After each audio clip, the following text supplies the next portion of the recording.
Back to our channel. Today we are going to start the thoracic sympathetic trunk. So we'll start this by understanding by means of a diagram. So here you can check out this diagram. This diagram is very neat to understand this topic. So actually this thoracic sympathetic trunk is a ganglionated chain. So you can see this is a chain like structure, ganglionated chain on each side of thoracic vertebral column. So actually here we have T12 like 12 vertebral column of thoracic. So on each side of this thoracic vertebra we have this ganglionic chains, and superiorly it will be continuous with the cervical part, because superiorly it has cervical part, and inferiorly of course with the lumbar part, because thoracic part is just in between the cervical part and the lumbar part. So this ganglionic chain also travels like superiorly with the cervical and inferiorly with the lumbar part. So mainly we have like this 12 ganglia, means this chain, you can see this 1 2 3 like that. We have this 12 bubble like structures, you can see chain like structure, that is 12, along with the 12 thoracic nerves, because we have total 12 thoracic vertebra, right?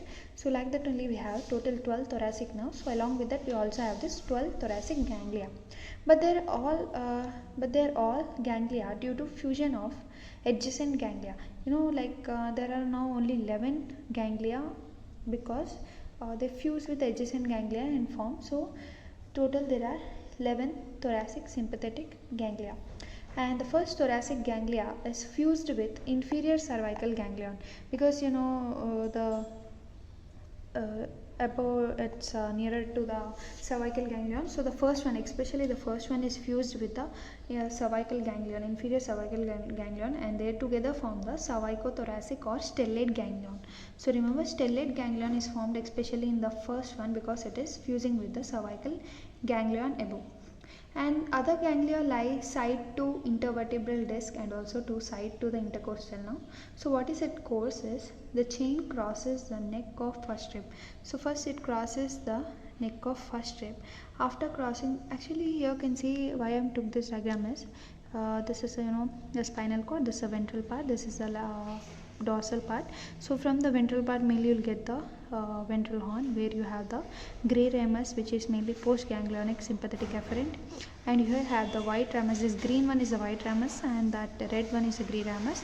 The white ramus is mainly preganglionic sympathetic efferent. So remember, always gray ramus is postganglionic, whereas the white ramus is preganglionic. So here if you see, especially in this ganglion, you can see the both one, the red and also green, but in the center you will see the green one. The green one is nothing but indicating the preganglionic white ramus, and the red one is indicating the postganglionic gray ramus. So both are running along the you can see paravertebral chain or sympathetic tract, whereas only the green one will be coming out, like only the gray ramus is coming from the ganglion and it is going to the prevertebral ganglion, and this from the prevertebral ganglion you can see again the gray ramus will start. So this green one is what? It's mainly the white ramus. So mainly white ramus is coming out from the ganglion, sympathetic ganglion, and from that it is going to the prevertebral ganglion, and from the prevertebral ganglion you can see the gray ramus is coming, which is a postganglionic, and it goes to the end organ.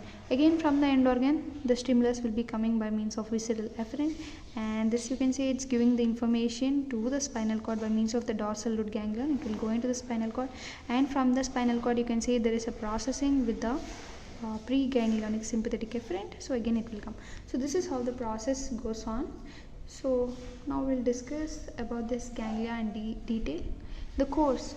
So here you can see the course means from which it travels. Mainly the chain crosses the neck of first rib and also head of 2 to 10 ribs and the bodies of 11 to 12 thoracic vertebra. Means first this chain is crossing from the neck. Rib has a neck, head, a tubercle on the posterior side, right? So mainly from that first rib, neck, it will pass, and next it will pass from the head, means it is also posterior part of the rib, head of 2 to 10 ribs, later from the bodies of 11 to 12. As it is in the posterior end, of course the thoracic vertebra will be there, so the bodies of 11th and 12th thoracic vertebra it will travel. So finally it has ended in the end of the thoracic vertebra.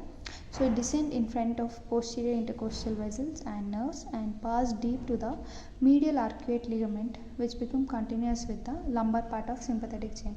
Of course medial arcuate ligament, it's a part of diaphragm, right?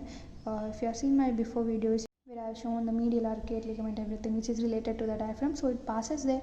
Of course, if the diaphragm is commenced lower, it is having a lumbar column, so it will be continuous with the lumbar part of sympathetic chain. And it has several branches like lateral branches, and its lateral branch. So I'll show that lateral branch here. So here you can see this is the medial branch of the ganglion, and this is the lateral branch which is continuing downward. So this lateral branch mainly, so here you can see the lateral branch mainly supply the limb and the body wall, limbs and also body wall. And the first ganglion is connected to the spinal nerve by means of two rami, that is the white preganglionic and grey postganglionic, already I shown before, right? So these both are nothing but called as rami communicants. So white ramus is distal to the grey ramus. White ramus is distal to the grey ramus. And here you can see the medial branch is mainly going to the viscera. So yeah, you can see the medial branch which is mainly postganglionic fibers from T1 to T5 ganglia supply the heart, lung, aorta, esophagus. So T1 to T5 means these are all what lateral branches, sorry, medial branches. So all the medial branches mainly supply, that is from the upper 5 ganglia, are postganglionic and get distributed to heart, great vessels, lung, esophagus. And pulmonary branch, you can see here, pulmonary branch mainly supplies the pulmonary plexus, and you have the cardiac branch which is supplying the deep cardiac plexus, and aortic branch which supply the thoracic aortic plexus, esophageal branch which join the esophageal plexus, and the medial branch which is from the lower 7 ganglia. So you can see these are the lower 7 ganglia. So its medial branch mainly supply the preganglionic form of 3 splanchnic nerves. So you can see the 3 splanchnic nerves, the greatest splanchnic nerve, the lesser splanchnic nerve, and the least splanchnic nerve. So these are all the medial branches of this ganglion, but these are mainly lower 7 part of the ganglia, and they're preganglionic, whereas the upper part you can see they're all postganglionic and they supply the viscera. These are the preganglionic and they supply this. They have different types of nerves like greater splanchnic, lesser splanchnic, and least splanchnic. Now let us discuss each of them what they do. So mainly the greater splanchnic nerve is formed by 5 roots of 5 to 9. So you can see from 5 to 9 all fuse together and form the greater splanchnic nerve, and they descend obliquely on vertebral bodies, and they pierce the crust of diaphragm, ends in abdomen, mainly in celiac ganglion, partly also in aortic and renal ganglion, and also suprarenal gland. So this is about the greater splanchnic nerve. Next we have the lesser splanchnic nerve, which is formed by 2 roots of ganglia, especially 10 and 11. Of course you can see here 10 and 11 fuse together to form the lesser splanchnic nerve, and this is formed by 2 roots of ganglia, and it course similar to the greater splanchnic nerve. It also pierces the crust of diaphragm and ends especially in celiac ganglion. So remember, greater splanchnic, lesser splanchnic end in the celiac ganglion. Next we have the lowest or least splanchnic nerve, which is a renal nerve. It's tiny and arises only from the one root, that is nothing but the 12 ganglion. Either it pierces the crust or it may also pass behind the medial arcuate ligament.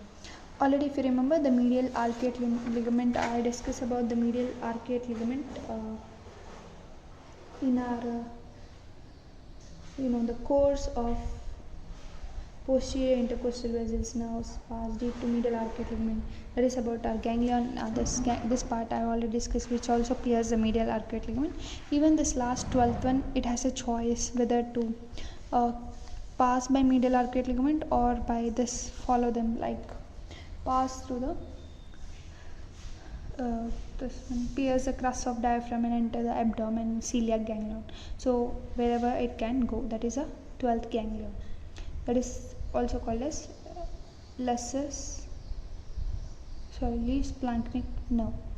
So next we'll see some clinical anatomy points here. You can see the intercostal nerves irritation may cause severe pain, and it is especially referred in front to chest and also abdomen. That is at the peripheral termination of nerve, and this is called as root pain or girdle pain. So actually whenever there is irritation of intercostal nerves, the pain is coming especially to the referred pain, like in front of the chest or in the abdomen. So especially because of the peripheral termination of nerve, this is called as root pain or girdle pain. And next you have the pus from the vertebral column.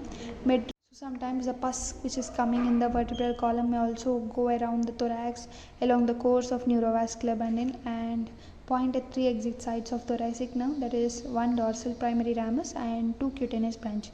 Like it may spread to them also. So you'll observe the pus there also. And next, superior vena cava obstruction.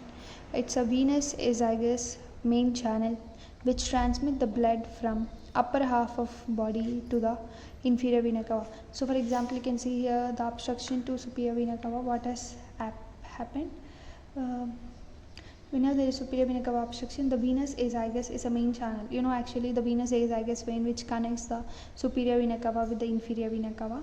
So if there is obstruction in the SVC, then the venous azygous is a main channel which transmits the blood from upper half of body to inferior vena cava. So if there is obstruction, even the blood flow to the inferior vena cava will also differ.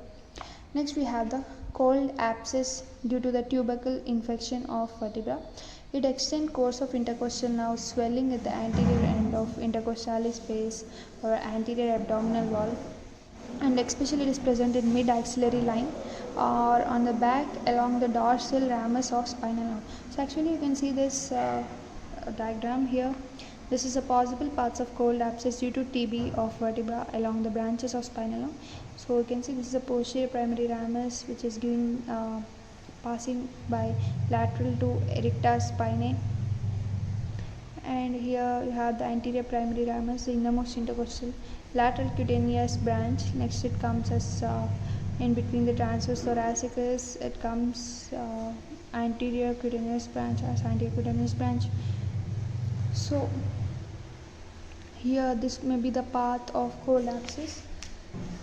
It's mainly due to tubercular infection of vertebra, extend course of intercostal nerve, swelling at the anterior end of intercostal space and anterior abdominal wall. So if there is a TB in the vertebra, then especially you will see the swelling in the intercostal space and also in the anterior abdominal wall, which is especially present in the mid axillary line or on the back along the dorsal ramus of spinal.